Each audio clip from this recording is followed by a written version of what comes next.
Beans curry చేస్తాం. ముందు oil వేసుకుని ఆనియన్స్ వేగిన తర్వాత బీన్స్ గుడ్లు వేసి బాగా మగ్గిన తర్వాత ఉప్పు, కారం, పసుపు, కొంచెం గరం మసాలా వేస్తాం. అది బాగా మగ్గాక కొంచెం వాటర్ పోసి దగ్గర ఉడికాక బీన్స్ ఎగ్స్ కర్రీ రెడీ అవుతుంది.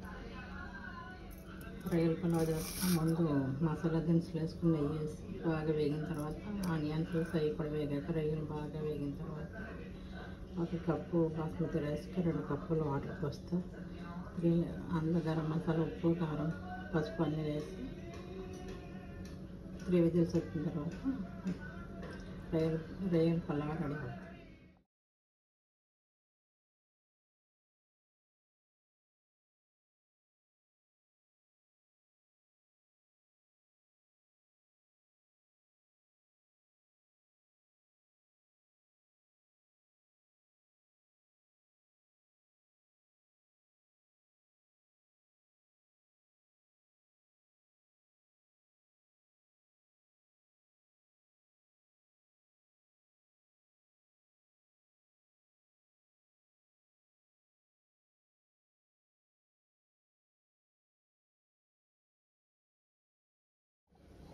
రొయ్యల పులావ్ రెడీ.